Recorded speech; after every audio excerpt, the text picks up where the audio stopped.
En aquel momento, David era una fuerza emergente del cómic español que estaba a punto de consagrarse.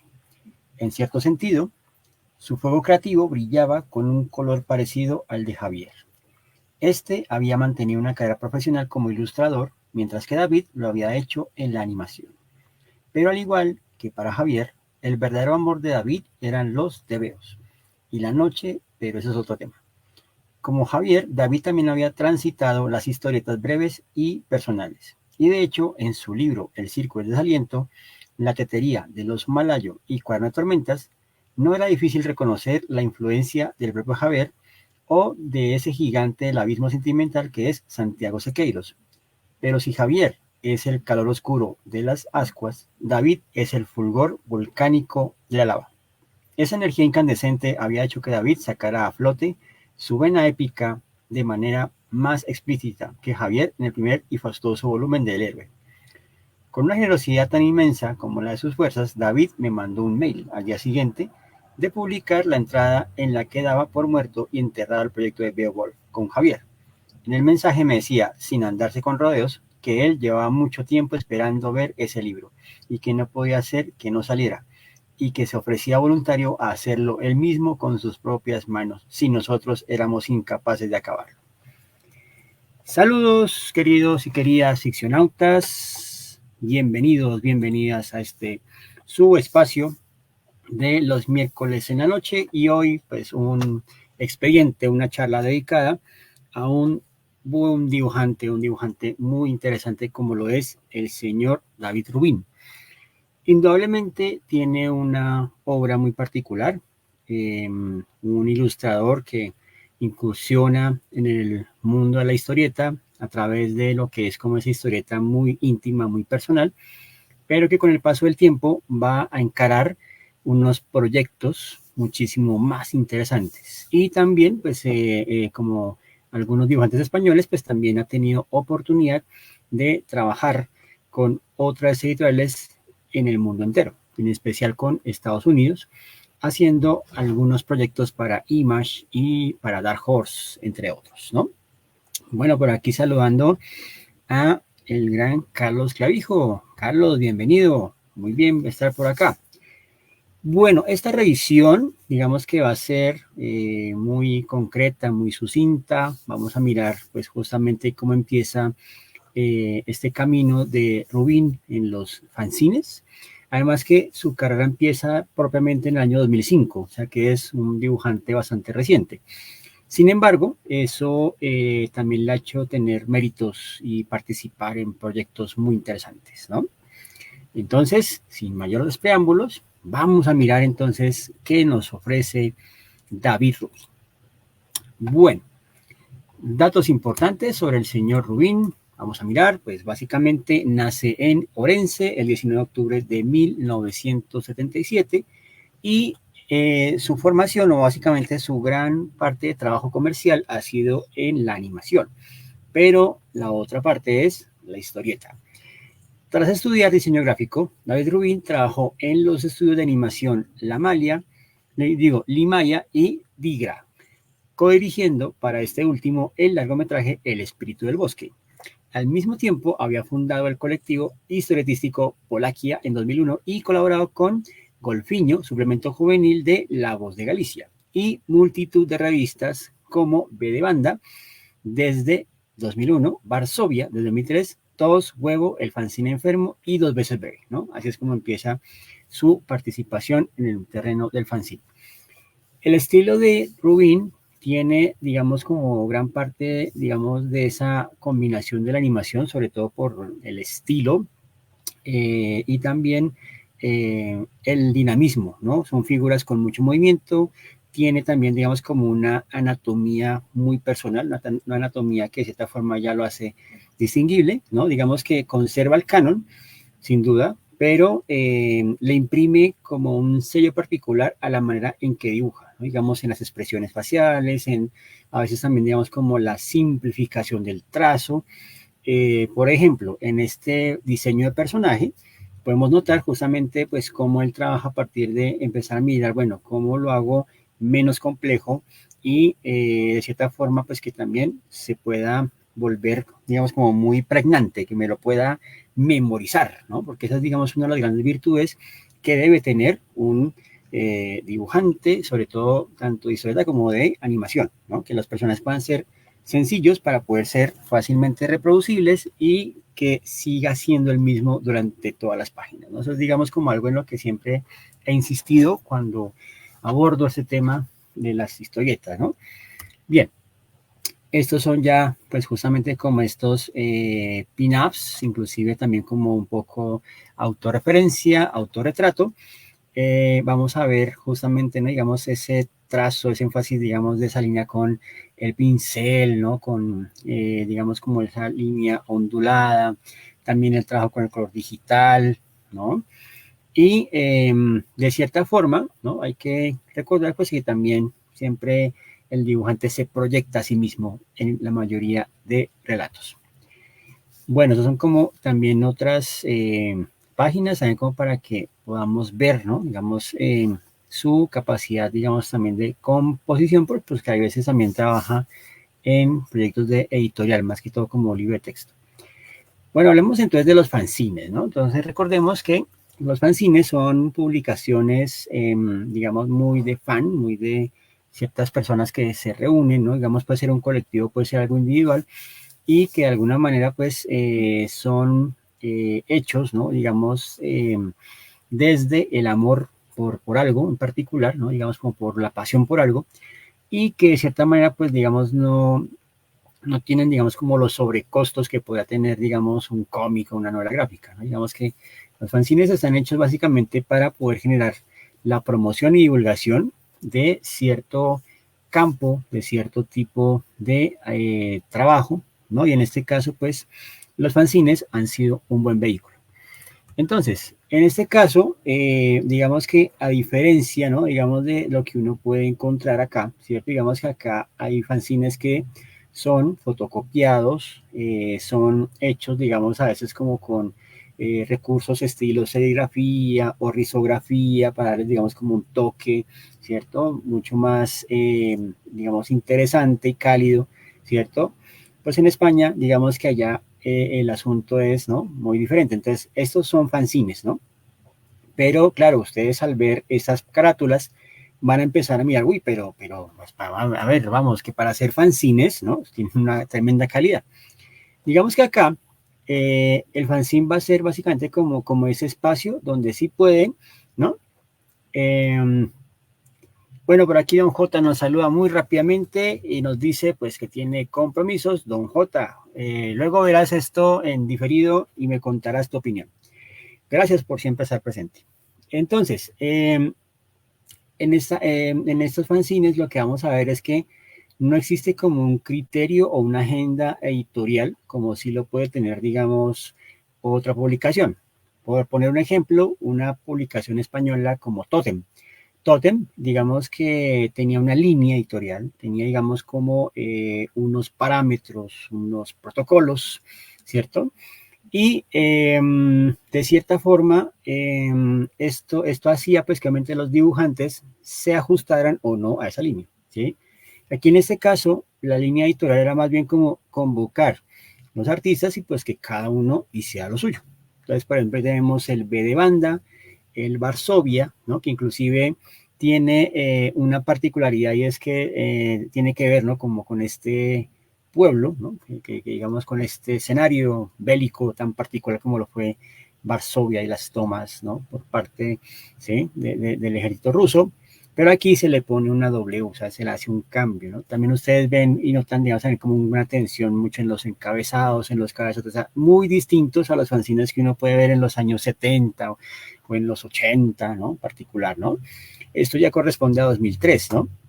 Ahí se nota justamente ya como la inclusión de los programas de autoedición, también digamos los tratamientos de color que brindan los programas como Photoshop. O sea, digamos que esos fanzines también obedecen a las condiciones con las que son elaborados en su momento, ¿cierto? Entonces, digamos que aquí lo particular y lo que lo mantiene fanzine es justamente eso, ¿no? Que no siguen como esa línea demarcada que pueden tener otras publicaciones. Entonces, bueno, aquí tenemos B de banda, inclusive pues ahí ven que él hace también la cubierta, las portadas, ¿no? En otros casos ya se también historias internas, ¿no? También tenemos, por ejemplo, esto, ¿no? El fanzine enfermo, ¿sí? Otro proyecto en el que también participa Rubín. Y esto, pues básicamente es el que le va a dar como ese músculo, ¿no? Para poder entrar en el mundo del cómic. Con esto me refiero justamente como al método de trabajo, muy distinto al método que él llevaba pues en la animación, ¿no?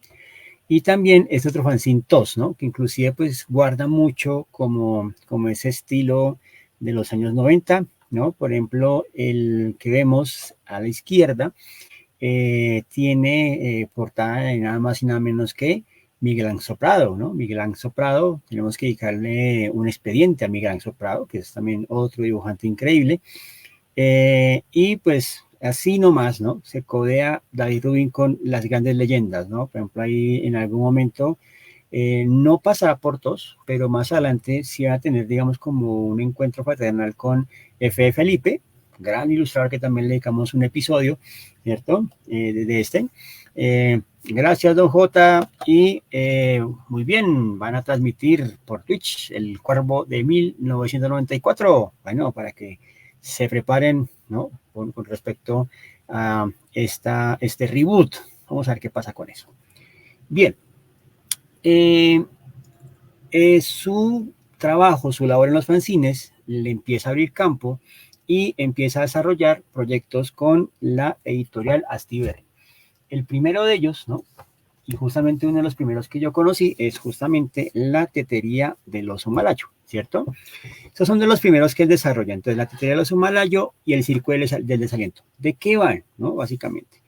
En la tetería, ¿no? Digamos que lo que hace Rubín es una historia episódica, ¿cierto? Pero básicamente todo se relaciona justamente con el acto de crear, ¿no? De creer, ¿no? Entonces, las primeras páginas nos muestran a pues un dibujante, ¿no? Que está ahí, ¿no? Se está despertando, tiene un cuarto desordenado y empieza con esos textos.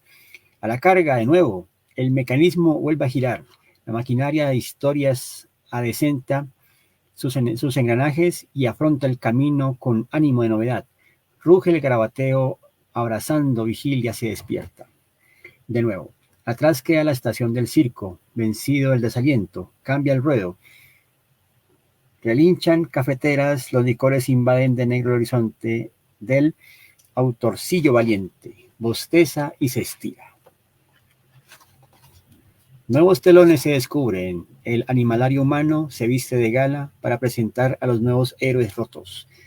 Prometeos vencidos, marionetas sin cuerdas que pueblan la tetería que un mal día de escritorzuelo fabuló, rugen nuevas tormentas en el corazón con las que entretener clientelas. Vuelca en la barra su reluciente colección de disparates, el aprendiz de artista, sin trampa ni cartón, limpio de astillas. Sigfrido abre las puertas de su teatro de variedades cotidiano. Ante sus ojos se dispone ante ustedes. Bienvenidos detrás de la barra del oso malayo, ¿no? Esta es mi ciudad, me gusta vivir en ella. Disfruto paseando por sus calles, observando las fachadas de sus edificios y la gente que contienen. Porque si hay algo que de verdad me enamora de esta ciudad es su gente. Tengo la suerte de conocerlos a todos, pues regento el lugar al que todos en algún momento del día acuden. Aquí lo tenéis, la tetería del oso malayo. Y el oso del rótulo soy yo. Me llamo Sigfrido.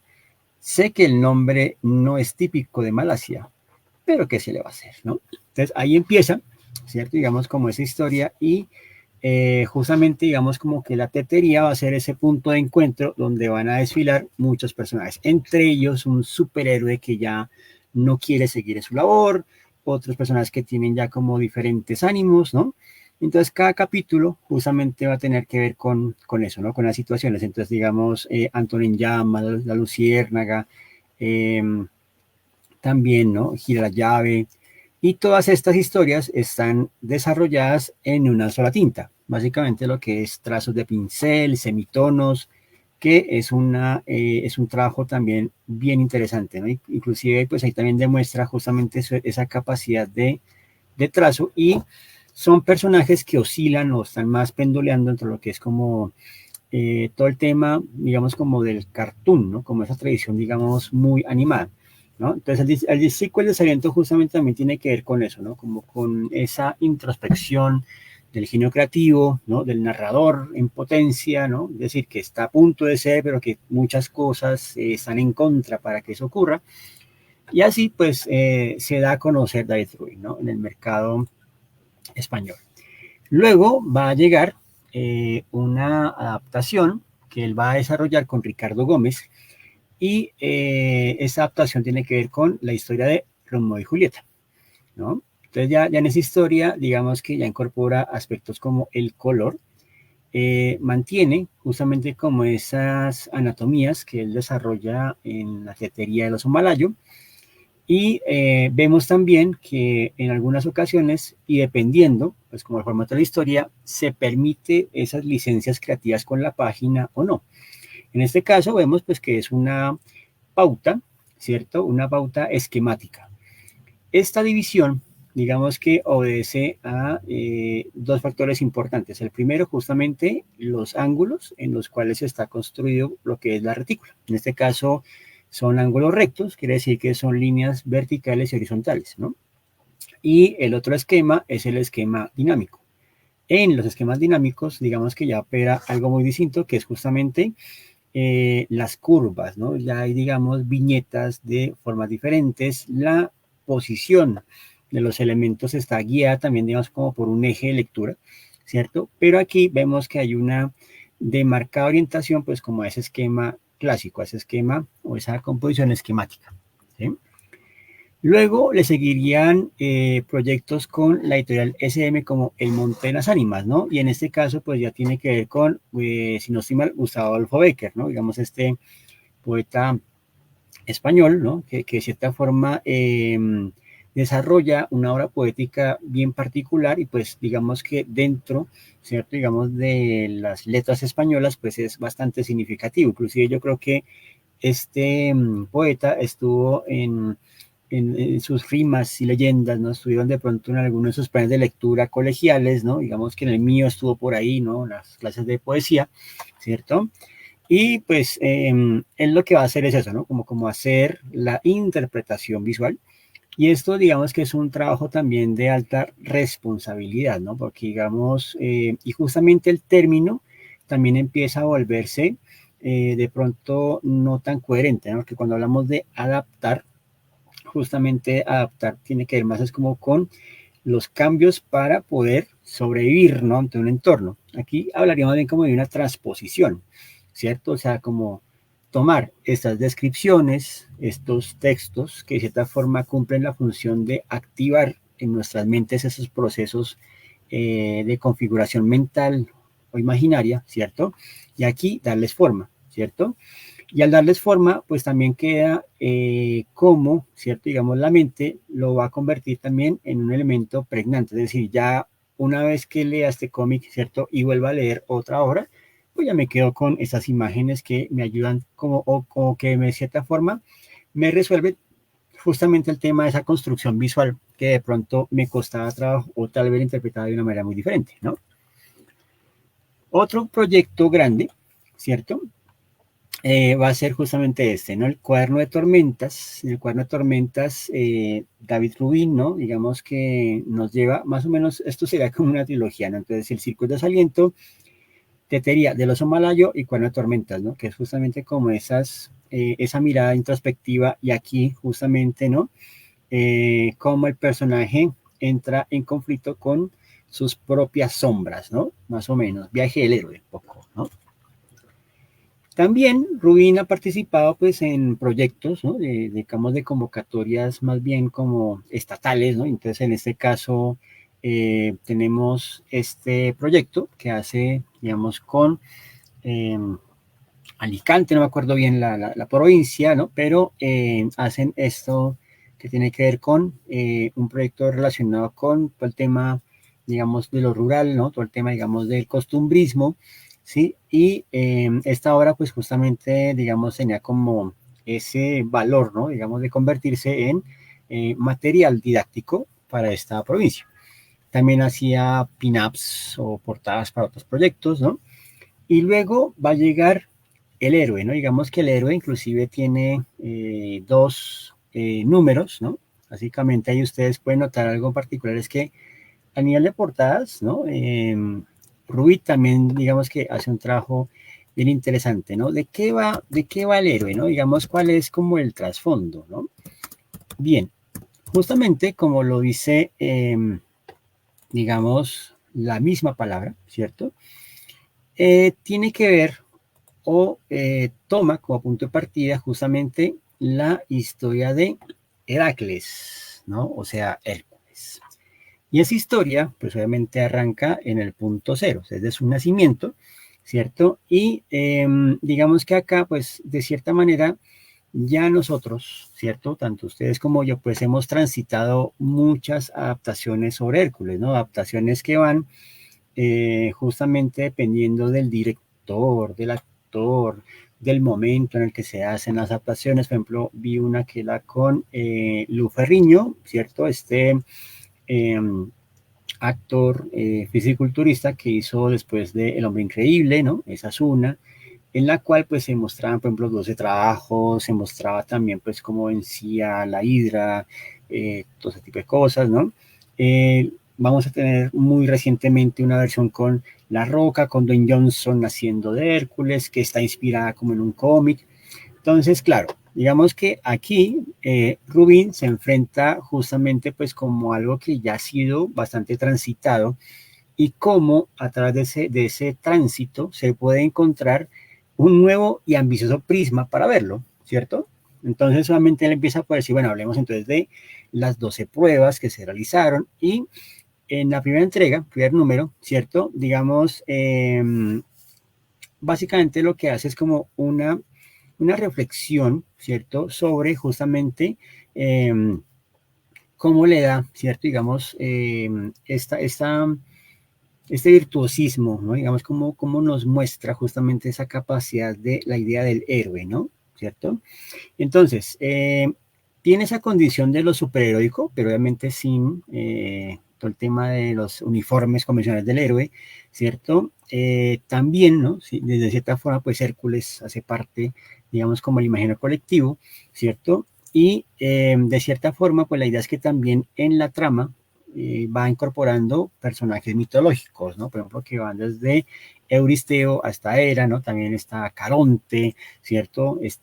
Digamos, barquero que va llevando las almas al otro lado, entre muchos otros, ¿no? Entonces, digamos que para Rubin era justamente hacerle un gran homenaje a ese género, ¿no? Entonces, hay secuencias de acción muy bien logradas, ¿no? También de cierta forma ya también empieza a mirar él como dibujante cómo evita caer en recursos que haya utilizado y eso puede pasar, ¿no? Por ejemplo, hay dibujantes que llegan a un punto donde ya sienten, digamos, que tienen como la fórmula, ¿cierto?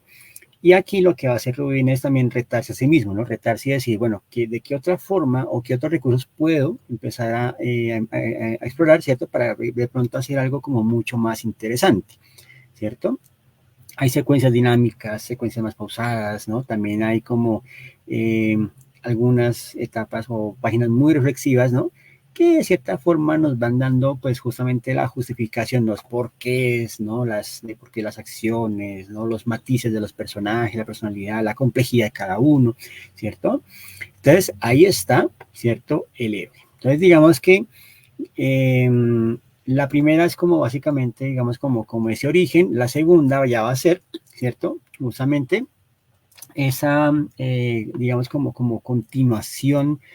Y pues recordemos que dentro de la mitología griega, ¿no? Y toda esta concepción griega del héroe, pues justamente era no solamente este individuo, ¿cierto? Que tiene, digamos, como algo, un carácter o una facultad extraordinaria, o sea, una cualidad superior a la de las demás personas, sino que también estaba implícito que su destino estuviera marcado por el sacrificio, ¿no? Que de cierta forma, pues para que fuera héroe, ¿no? Obviamente debería morir, ¿cierto? Entonces, eso también lo plantea en la obra y por eso, si ustedes se dan cuenta, ¿no? Ahí ven en la segunda portada, ¿cierto? Pues que ya hay algo, ¿cierto? Que le ocurre al brazo, ¿cierto? El brazo ya nos va a cortar también, nos hace, digamos, como un cierto spoiler del asunto, ¿no? Bien, luego va a llegar un proyecto interesante, un proyecto que inclusive algunos y algunas conocieron pues de la mano de Neil Gaiman, ¿no? Neil Gaiman hizo una versión de Beowulf, inclusive fue llevada al cine, desarrollada básicamente en 3D, modelado 3D, ¿no? Con Sean Bean y Anthony Hopkins, ¿no? En el papel del rey. Sean Bean, pues, como Beowulf, ¿no? Y Angelina Jolie, pues, solamente como el monstruo, ¿no? Como eh, Grendel, ¿no? Entonces acá, David Rubin, ¿cierto? Digamos como que conoce a Santiago García, que es un guionista ya muy conocido, inclusive aborda muchísimo el tema de la novela gráfica, es también un investigador muy juicioso del tema. Entonces él quería lanzarse a hacer una versión de Beowulf y estaba inicialmente trabajando con el ilustrador Javier Olivares. Javier Olivares es un ilustrador más de esa línea muy editorial, pero siempre le han gustado los cómics y su línea también es muy particular, ¿no? Inclusive, justamente, si no estoy mal, creo que con otro escritor van a empezar proyectos donde quieren contar historias diferentes o centrándose en un punto particular. Entonces, por ejemplo, Olivares tiene un proyecto que tiene que ver con El prisionero de Zelda, ¿no? Que es una historia que le impactó de pequeño y pues con ese escritor lo que van a hacer es como centrarse en los personajes que no son tan bien vistos, ¿no? Digamos, los que proyecta la historia como que son del lado contrario, ¿no? Los del bando no tan bueno, etcétera. Entonces coge esos personajes y les da el giro y hacen las historias diferentes, ¿no? Olivares también tiene una versión muy interesante de la Guerra de los Mundos y el giro básicamente es que ya no es Marte a la Tierra, sino es la Tierra a Marte, ¿no? Entonces se cuenta la historia a partir de hacer el giro, ¿no? Entonces, bueno, ¿qué pasaría si los humanos van a Marte, ¿no?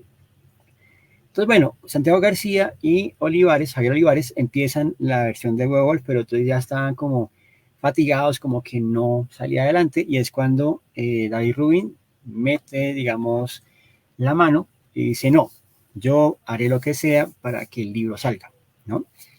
Y pues resulta que hace unos pocos meses, ¿no? Astiberri sacó pues una edición de 10º aniversario, ¿no? Entonces una obra, ¿no? Inclusive aquí tenemos comentarios, ¿no? Testosterona pura, pero dosificada con maestría, un cómic visualmente impactante y narrativamente notable, todo músculo sin un gramo de grasa, a veces cultural. La transformación de 3.183 versos en una historia contada a través de imágenes de una fuerza visual desgarradora. Erika Pardo de Rock de Luz. Guionista y dibujante en sintonía perfecta, consiguen ponernos los pelos de punta. Manu González de qué leer, ¿no? O sea, las opiniones, como siempre, ¿no? En las contratapas. Esta versión de aniversario justamente incluye esas páginas que hizo David Olivares, ¿no? Eh, es una historia que se va narrando justamente a partir de jugar con la temporalidad, ¿no? Entonces ahí, por ejemplo, ustedes van a ver, ¿no? Que hay unas viñetas, en este caso grandes, que son las verticales, ¿cierto? Y encima vamos a empezar a ver como estos pequeños acercamientos o estas pequeñas escenas, justamente es hablando como de esas dos temporalidades, que es digamos como uno de los recursos más complejos al momento de desarrollar o de hablar, digamos, de una historia, ¿no? Entonces aquí vamos viendo pues cómo Rubin va utilizando esos recursos de composición y de color para empezarnos a dar a entender esos tiempos, ¿no? Los tiempos, digamos, el antes, el después, cuando Beowulf se expone a Grendel, ese tipo de cosas, ¿no? Entonces, realmente es una mirada que vale la pena, ¿no? Bien. Por acá tenemos también otra obra muy interesante. Esta inclusive salió justamente como para el momento en el que está todo el tema de el estallido social, ¿no? Digamos que no solo fue aquí, sino que en muchas partes del mundo, ¿cierto? Y básicamente, pues, David Rubin, en compañía de Marcos Prior, un guionista con el que ya había trabajado previamente en otro proyecto, ¿cierto? Básicamente nos dice lo siguiente. En un mundo situado en un futuro no muy lejano, donde el neoliberalismo se ha convertido en religión de Estado, asistimos a una especie de danza de Shiva que representa la ley de conservación de la violencia de la que hablaba el sociólogo Pierre Bourdieu. La disimulada violencia institucional y estructural de los mercados financieros, aliados con el Estado, da paso a una violencia espectacular que ocupa las calles y plazas, sembrando el caos y trastocando el orden social. Marcos Prior fue conocido por un proyecto que se llama Necrópolis, y pues David Ruiz ya venía, digamos, de hacer el héroe, de trabajar en Beowulf, ¿no? Entonces lo que hacen es acá, ¿no? Plantear justamente como esa sátira política con bastante acción, ¿no? Mucha acción, como dicen acá, a raudales, donde la intención es justamente hacer una reflexión y mirar cómo las emociones también imprimen un factor muy particular. Ahora, el título de la obra no es gratuito. El título Gran Hotel Abismo es un término con el cual los académicos reconocieron a los integrantes de la Escuela de Frankfurt, ¿no? La Escuela de Frankfurt, recordemos que es este movimiento de pensamiento intelectual alemán que orientó su esfuerzo a entender el impacto de los medios en la conducta de las personas. Y ese impacto justamente estaba en la manera en que pueden llegar a ser manipuladas, ¿no? Obviamente porque la Escuela de Frankfurt surge o tiene su momento bastante álgido justamente cuando crece toda esta idea del nacionalsocialismo en Alemania, ¿no? Entonces, claro, otros intelectuales van a decir, bueno, estos manes están en un gran hotel, sí, pero está en el risco, o sea, esto en cualquier momento se les va a caer, entonces de ahí viene el nombre. Y justamente, pues, el gran del abismo sirve de excusa, pues, para hablar, ¿no? De justamente cómo los medios, cómo estas políticas de Estado, cómo todo este tema de la privatización va a ejercer en la gente justamente esa válvula de escape de salir, ¿no? A pelear por lo que les pertenece, ¿cierto? Y aquí vamos a ver justamente la fuerza policial, ¿no? Vamos a ver, pues, justamente todo el tema de ¿cómo es? Las macanas pegándonos a otros, ¿no? Y el personaje, pues justamente es como este agente, ¿no? Digamos que tiene esa misión de cambio, ¿no? Básicamente como el que viene a agitar las cosas, ¿no? Básicamente, si se dan cuenta, pues viene con su pasamontañas, viene como con esta pinta, ¿no? Inclusive me recuerda también en cierto sentido, en alguna parte, digamos, lo que es esta novela María Mendoza llamada Buda Blues, ¿no? Que Buda Blues justamente habla, digamos, de dos personajes, uno que está acostumbrado como a seguir el orden y estar dentro del sistema, y otro que finalmente, digamos, como que persigue o tiene otra intención y no se acopla al sistema, ¿no? Entonces, con ambas miradas, ¿no? Empiezan a encontrarse justamente cuando aquel que abrazó el sistema empieza a abandonarlo paulatinamente y aquel que no se hallaba encuentra su camino, ¿no? Entonces, eso es más o menos lo que pasa acá, ¿no? Entonces, el cómic está lleno de ese tipo de viñetas, ¿no? Digamos, mucho aspecto urbano, muchos elementos de los medios, ¿no? Además que también está hecho en un formato poco habitual, que es el formato apaisado, ¿no? Formato horizontal, ¿no? La verdad es que la mayoría de libros siempre, o de cómics siempre han sido en tamaños grandes, ¿no?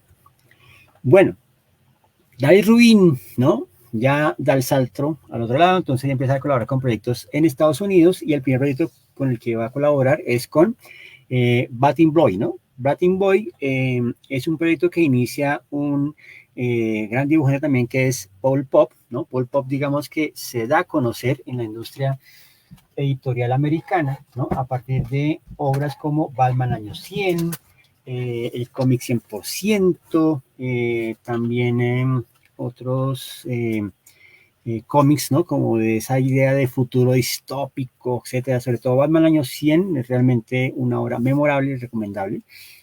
Y Paul Pop empieza a hacer este proyecto de Batman Boy, ¿no? Que es como obviamente un mix entre la mitología, la distopía, Mad Max, de un montón de cosas, ¿no? Entonces, para el segundo número, ya digamos pues como que él se encarga de la parte de guión, y pide, ¿no? O básicamente como que le gusta el estilo de Rubin, además que se acopla muy bien justamente por el manejo de pincel, ¿no? Por los personajes. Entonces dice, no, pues David, quiero que me colabores en este segundo tomo, que es la historia de Aurora West, ¿no? Que es otro personaje que desarrolla dentro de esta mitología, ¿no? Y Battling Boy también tiene muchas referencias de Jack Kirby, ¿no? Recordemos que Jack Kirby va a ser, digamos, como una gran referencia para los cómics dinámicos y también, pues, como estos cómics épicos, ¿no? Particularmente. Bueno, por aquí saludo a Eri J. Borges, que acaba de aterrizar. Gracias por estar aquí presente. Después de este proyecto, va a llegar un libro que se conoce como La Ficción, ¿no? Entonces aquí ya va a trabajar con Kurt Priest, ¿no? Kurt Priest es otro guionista también muy particular, ¿no? Y aquí la ficción, ¿no? Tiene que ver mucho con historias que inclusive tienen tonos parecidos. Por ejemplo, esto que les voy a leer parece como sacado del manga de 21 Century Boys o de pronto de Junji Ito, ¿no? Y dice así, ¿no? Cuatro amigos de la infancia descubren una caja de libros extraños que, cuando se leen en voz alta, pueden transportarlos a los mundos bellos e imaginarios que se describen en su interior. Pero cuando uno de ellos desaparece, los otros juran no revelar nunca dónde han estado y lo que han visto. Años después, cuando uno de los críos restantes ya ha convertido en adulto, también desaparece misteriosamente, corresponde a los dos últimos del grupo volver a sacar sus libros polvorientos para buscarle y averiguar de una vez por todas qué pasó con su amigo de tantos años, ¿no? Entonces ahí tenemos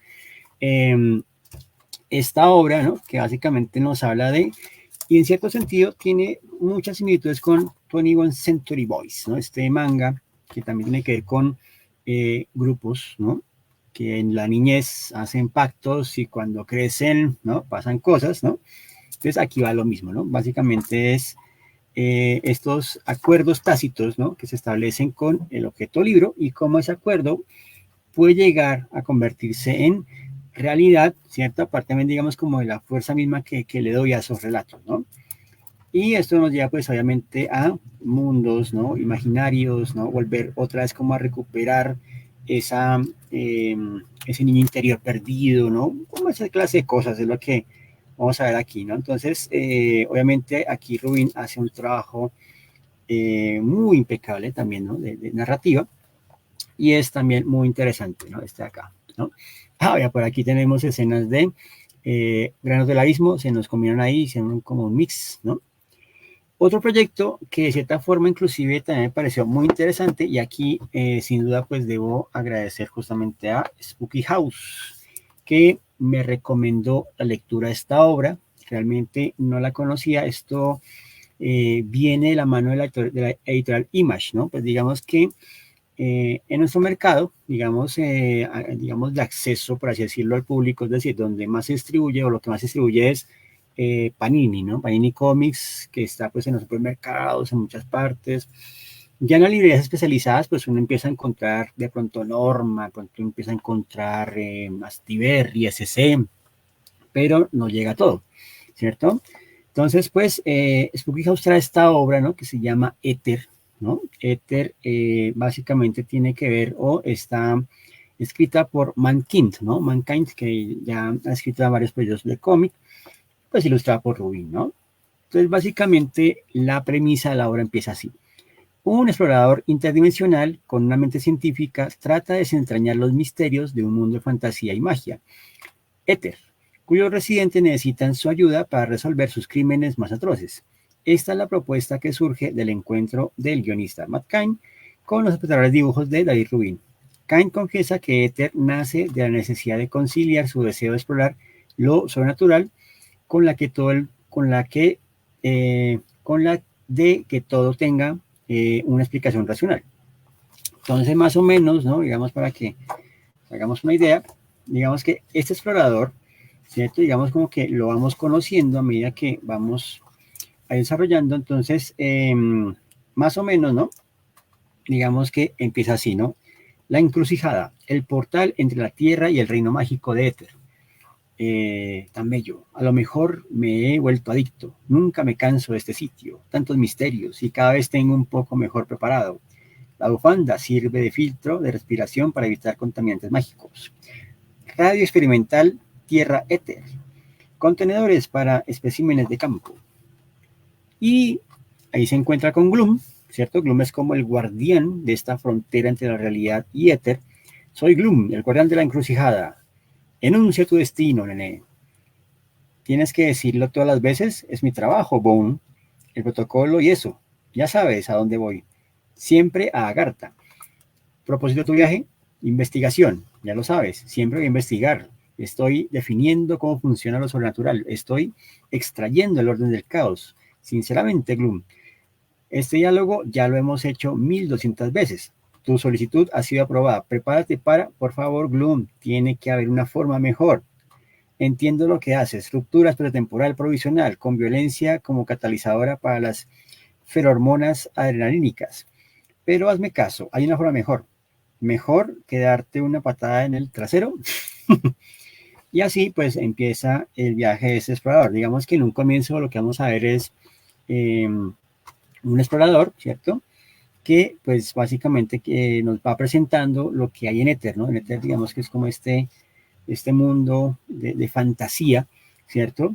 Y pues ustedes saben que la fantasía siempre obedece, digamos, como unas reglas, ¿no? Que son básicamente particulares, ¿no? Los universos mágicos siempre tienen sus reglas y obviamente pues digamos que confían o hay un gran poder justamente de estas invocaciones energéticas, alquímicas, etcétera, ¿no?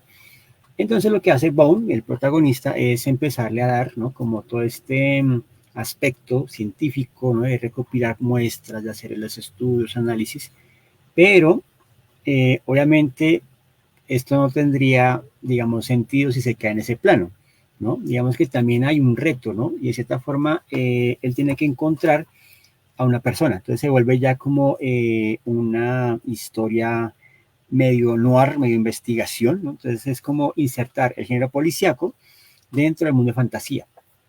Y hay otra cosa muy particular, ¿no? Digamos que el personaje lo vamos a ir conociendo poco a poco, pero el asunto es que el personaje hace un gran sacrificio.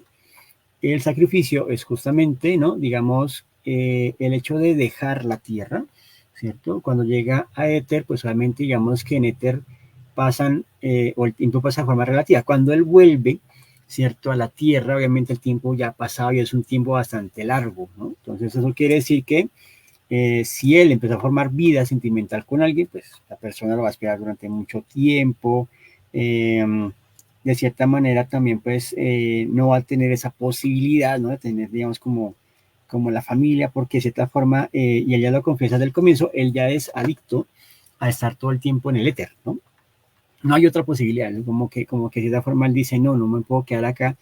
Y para poder acceder al éter, ¿no? Digamos que él tiene que atravesar por un proceso de muerte, ¿no? Básicamente él tiene que generar un proceso, ¿cierto? Mediante el cual, a través de un umbral, en este caso una piscina, en un lugar abandonado, se convierte como en esa puerta de acceso a éter. Entonces, cada vez que lo hace, él empieza a morir un poco, ¿no?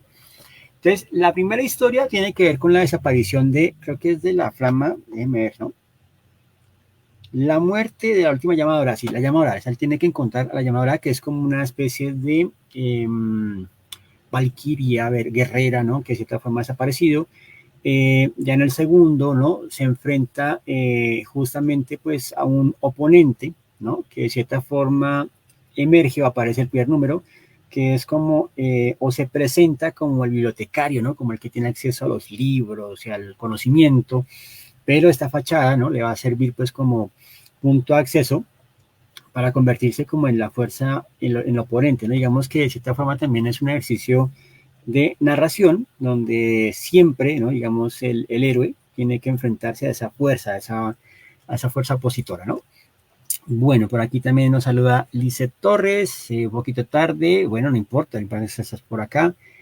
Y así vamos a conocer entonces este universo. Entonces, digamos, el señor Bond, que es este explorador, inclusive ya tiene su traje, ¿no? Pero llega un punto donde nos van a contar, digamos, como el trasfondo, ¿no? Digamos, hacen el background y nos van a contar, pues, cómo empezó todo esto cuando él descubre, ¿no? Justamente la manera de acceder a este universo, digamos, era un profesor obsesionado con la idea del mundo de fantasía, ¿sí? En fin, ¿no? Y pues aquí vamos viendo, ¿no? Digamos, lo que le ocurre, ¿no? Cada vez que él vuelve al mundo real, ¿no? O sea, como que de cierta forma siempre vuelve fatigado, ¿no? Vuelve, digamos, absorbido, ¿no? Por el mundo onírico. Ahí vemos otras ilustraciones, ¿no? Y tenemos también obras como El Fuego, que ya son como obras mucho más personales, es como uno de sus cómics más recientes, ¿no? Una obra también, pues, que empieza como a explorar justamente los matices de ese valor humano, ¿no? Digamos como lo que ocurre, ¿no? Con las personas como tal, ¿no? Bien, ¿no? Y justamente pues con esta viñeta cerramos nuestra presentación sobre el señor David Rubin, un resumen muy sucinto, pero bueno, pues así es, ¿no? La cosa.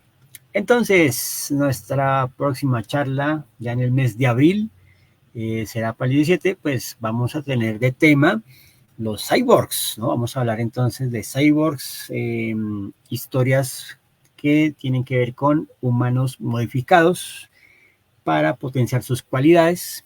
Y ahí pues obviamente hablaremos inicialmente pues de un cyborg que se iba a conocer en la televisión, como lo es el hombre nuclear o el hombre de 6 millones de dólares. Y hablaremos también, digamos, de Robocop y otros cyborgs que también van a involucrarse en la charla. Entonces, no siendo más, gracias a quienes estuvieron por acá presentes. Muchísimas gracias a todos, ¿no? por estar aquí compartiendo un espacio con este servidor. Vamos a dar aquí a compartir la pantalla. Bien, muchísimas gracias por haber compartido este espacio. Nos veremos. Un gran saludo a Carlos Clavijo, a Eric, a Lisette, ¿no? Y a Don J, como siempre. Y ya saben, ¿no? Este capítulo después lo van a poder observar en YouTube para que lo compartan. Y nos veremos entonces en abril para hablar sobre cyborgs, nuestro siguiente tema. Por lo pronto, feliz resto de miércoles y nos veremos. Chao.